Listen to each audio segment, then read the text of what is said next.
Good morning, everyone. Actually, it's morning here in Connecticut. It's Nancy, the nurse practitioner. I'm here on my Caregiver Success YouTube channel with Loren Gelberg-Goff, which Loren and I are friends forever here. We use the forever word because we don't have to say how long.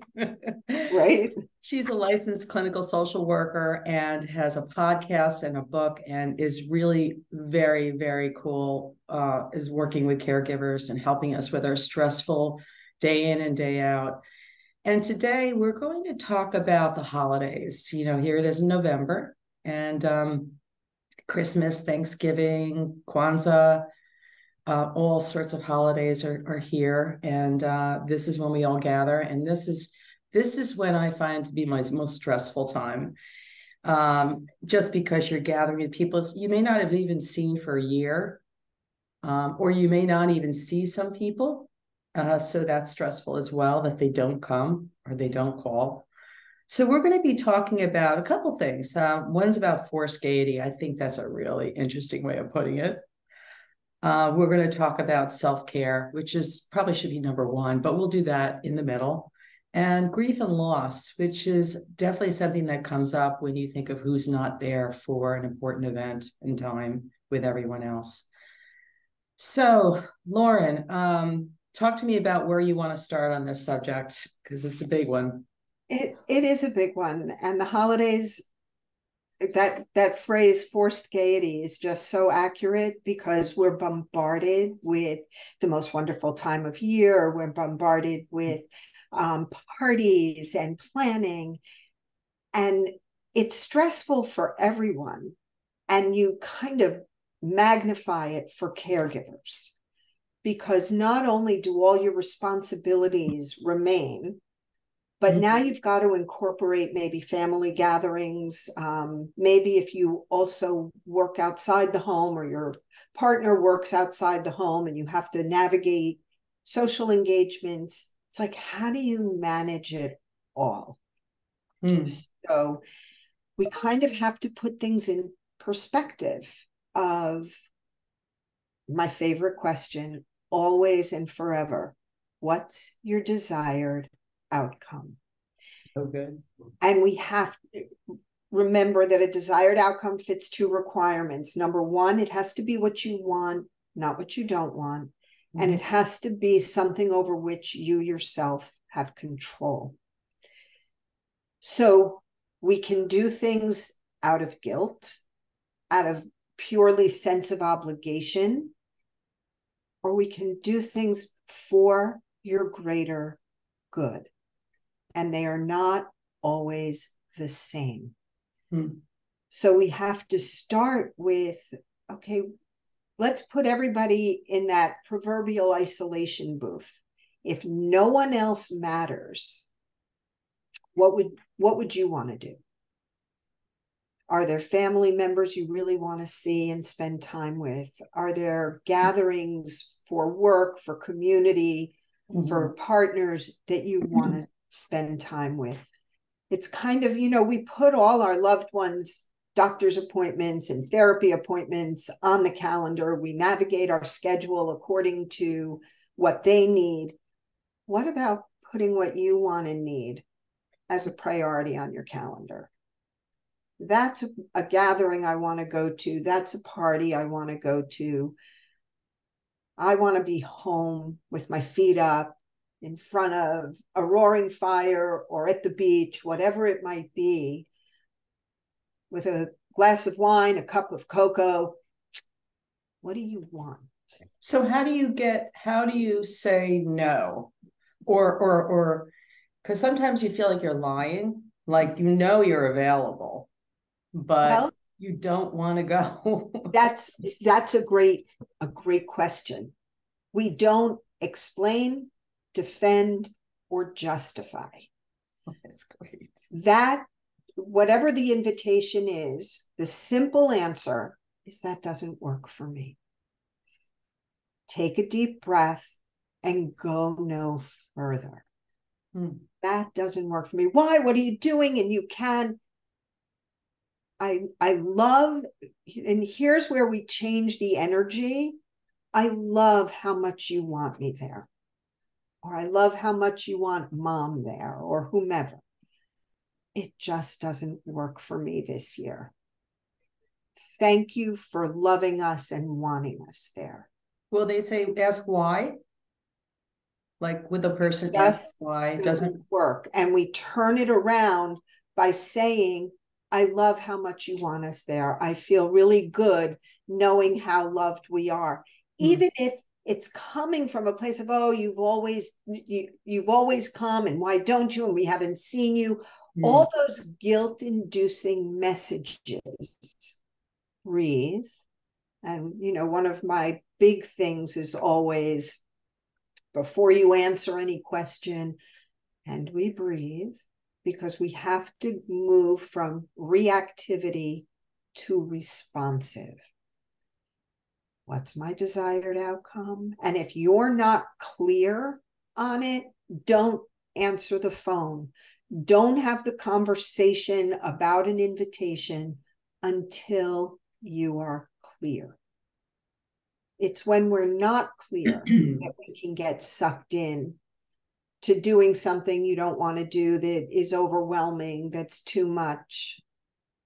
So if you have someone in your family, let's say, there's a husband or a daughter or somebody, and they're the ones who don't want to go. And okay, so here's the example. I have a husband who's very practical. I'm the emotional. I'm the fixer. So I'll say, oh, it sounds like fun. We should go. And he'll say, we've got to prepare for this. We've got to watch the baby. We've got blah, blah, blah. And then they'll say, I don't think we should go, Nancy. And I say, well, then what do I tell them? And I'm on the text message. And he knows exactly how to put things without throwing emotion in there. Okay. Which is sort of helping me, because I always shoot myself in the foot.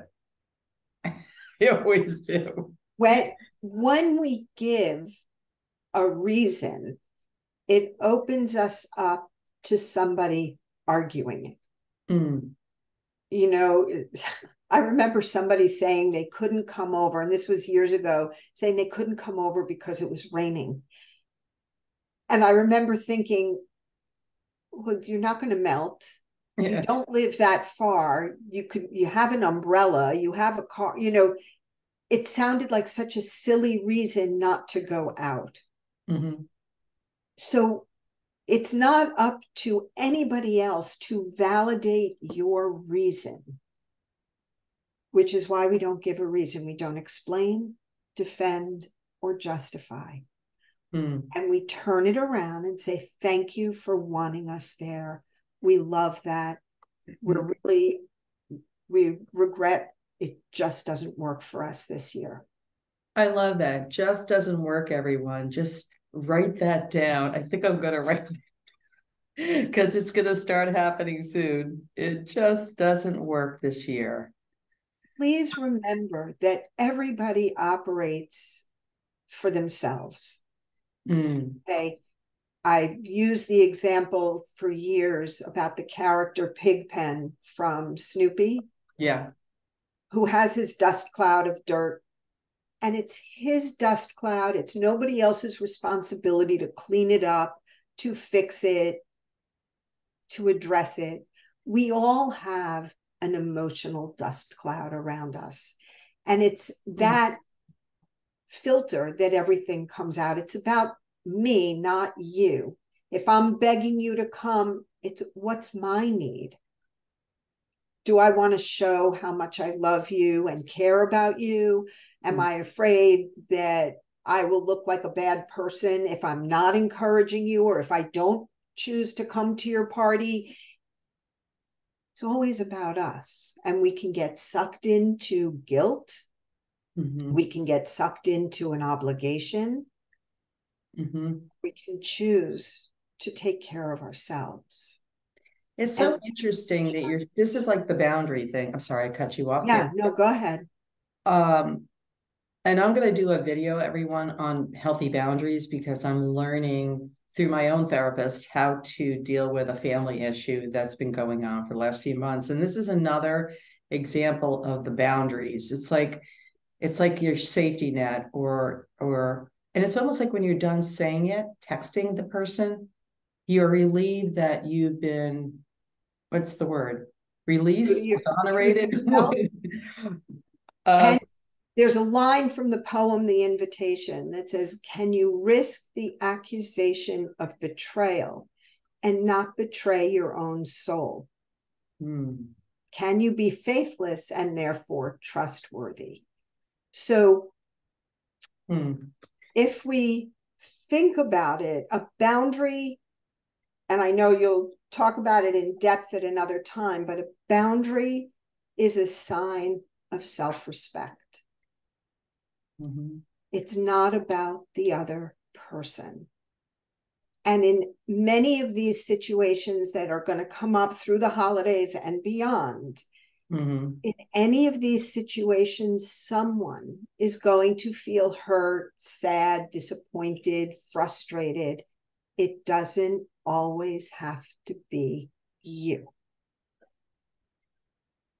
So, and I'll go through this just for just 1 minute because we have a couple more really good topics to talk about, but we have a family issue right now where somebody is in rehab. Somebody in the family that's normally invited for holidays, coming out of rehab December 11th. Okay. Let a lot of people down in a lot of ways. And some people said, don't let them come this year. And some people said, just make believe it never happened and just have the happy family thing, because I want to be there and he's with me, you know. And in the meantime, if you know families as they are, when there's a crisis, everybody pulls together. Most people, you know. Right. I've been extremely involved in the family. My husband's involved with moving for 3 days. This person, I've been involved in babysitting for a week, a little 13-month-old day till midnight. I'm exhausted, which is why I changed our time to 11. Okay. This is the first day I didn't have to get up at 7 a.m. to meet her. Like, here's the baby. And now in a month, thank God I have time to pray about it, to talk to my therapist about it, about my own feelings. I guess I just want to know, and you know, it's kind of early to tell because we still have another month to really know what evolves or how happens. Right. There's a lot of apologies coming. There's a lot of clearing the air. They moved to a new apartment.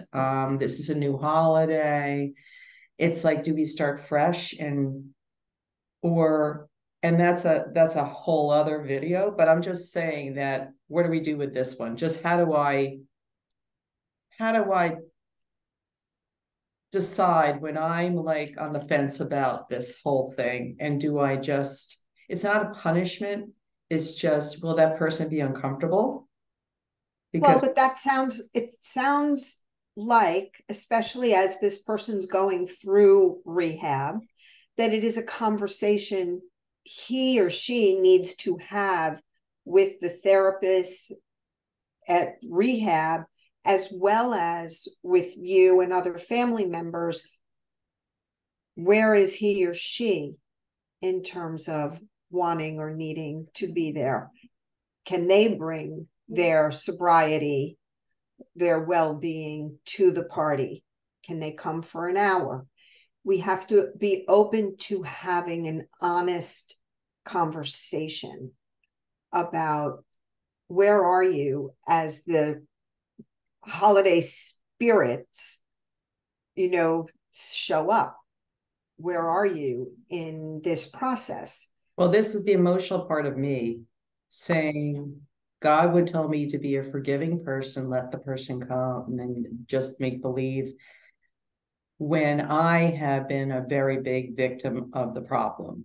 Okay. For a long time with my new husband. So we're both in the throes of this. Okay. And that's, you know, it could put a damper on my gaiety at a party that I'm running. Okay. I have no control over who comes, or it's a very hard thing because you know what, I actually asked God to help us because something was coming down on this family. And I said, just send your army of angels to Okay. and so. And the next day, the person got arrested. And I was like, there it is. I didn't know what you were going to do, but this is what happened. So now we're going to go with, now we know what's been going on for so long. Mm-hmm. It kind of was, I needed an answer and I got the army to give it to us. So anyway, I just want to say this is all in my head and we're going to go into another whole video on this, but here I am in the boundary lane, the emotional lane, the right thing to do lane, the forgiving lane. Uh, Well, so a lot of what you're bringing up needs to also be part of the conversation with the family member. Where is he or she in this process? mm-hmm. Because again, we tend to make decisions that we think this will be good for them and this makes sense for where they are. Stop. Mm-hmm. Let's not make any assumptions. The fact that it's kind of all out in the open, let's make it out in the open. It doesn't have to be all the healing and forgiving and what do I do? And that can be for another time. It's where is this person in terms of how they want to handle the holiday season and the party coming up? Where are they?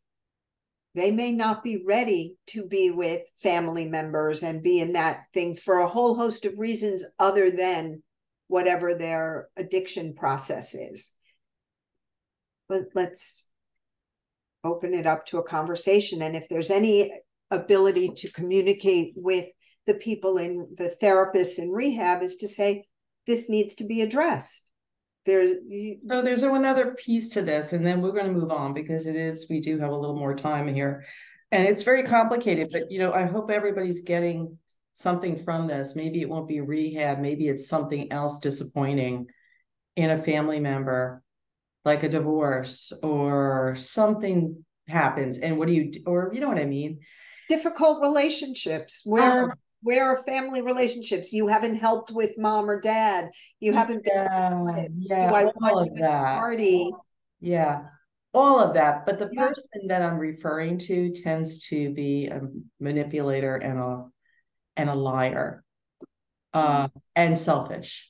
So when you get all that, it's like, well, I'm coming to the party because I want to be there. But what about how other people feel? Well, you're mean if you don't let me come. And so it starts to turn around on you. That was the whole toxic manipulation I got into, the So lying and the that becomes, which we could do a whole conversation well, on emotional blackmail.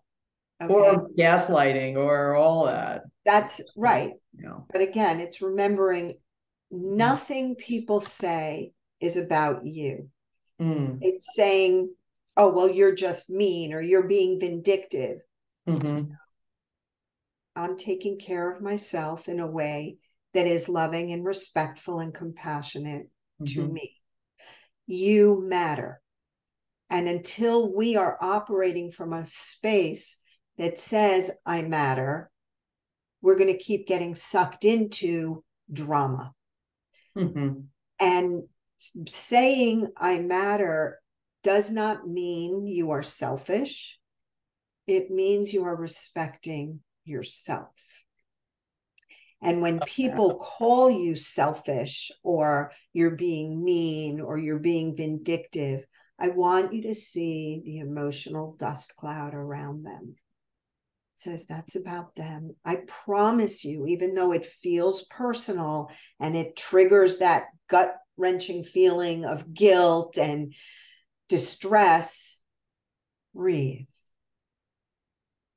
Thank them for wanting to be at the party. Say, it doesn't work this year. We want to see you get better, or gee, I need for there to be more support. if we take it from just the rehab issue to, gee, the siblings haven't helped with mom or dad, or nobody's been supportive as I've been dealing with my disabled husband. And now you just want me to show up and be at a party when nobody's been helpful. Breathe. A boundary comes across better when it's coming from a place of love and respect rather than anger or animosity. Very true. I'm doing what I need to do for my greater good. That's great. So we've already talked, this is self-care, and that was one of our discussions. And the fact that it's stressful, here we go. Everybody can see that this is stressful. And I think everyone can relate to my story and put somebody else there, or you move the chess pieces around. Yep. Who's in the piece this year? What's up? Yeah. It's sort of like this crapshoot of life, So let's talk about, can we talk about, do we finish with forced gaiety? I guess we kind of tiptoed around it. Tis the season for forced gaiety. And Yeah, once we understand that, we can make decisions that come from a place of what's going to take the best care of you. Okay, I think the very big one, because as we live longer, we lose more people, we have more losses, we have more changes in our lives of relationships and friends and whoever. So talk about grief and loss. How do we get through this during the holiday? Well, everybody's going to have a different way of wanting to memorialize, remember, connect with somebody who has recently passed, or it's been a few years. Is this the first holiday season without a loved one? Is it the first holiday season without a job, without your social connections because of either remnants of the pandemic, ongoing issues of people not showing up because of questionable health issues? Mm-hmm. It used to be we'd show up no matter what and got brownie points. Mm-hmm. That's no longer true. Somebody has a sneeze, a cough, a this. It's like, stay away. Yeah. So we need to pay attention to what do you need in terms of dealing with loss? What are other family members who are going to be at a gathering who don't want to show up for a gathering? Mm-hmm. How do you want to handle it? Coming from a place, and it's hard to separate out judgment from compassion and respect. Mm-hmm. We've got to breathe and go back to that question, what's my desired outcome? And if your desired outcome is to have a loving, compassionate, fun time at a gathering, what do you need in order to do that? Is staying home, not participating, does that feel more loving and compassionate? And nobody can tell you whether you're doing something from a place of, I'm not coming, with your arms folded and wanting to be the martyr. Does it feel loving and nurturing? I know I've spent New Year's Eves by myself, which feels, since my husband and son passed, I can feel better by myself on New Year's Eve or at a holiday gathering than being part of something that I don't feel connected to. And I'm not doing it out of resentment or look at what everybody else has and I don't. Mm-hmm. And if I am in that mood, I have to ask myself, does this mood serve me? What is it doing for me? Mm-hmm. Because if it's not moving me in a direction of love and compassion, and it doesn't mean not honoring or respecting the losses, where do I want to be? Do I want to be in a loving environment? Will the people at this gathering be loving and supportive? Are they going to be dismissive, like, oh, you should just be over this by now? Know who the people are. Mm-hmm. Who's the friend who could be with you and have your back? and say, I'm here for you. So you only can honor your own space. This has been so good, Loren. I know we have a few more things we want to talk about real quick, just so people get to know who you are.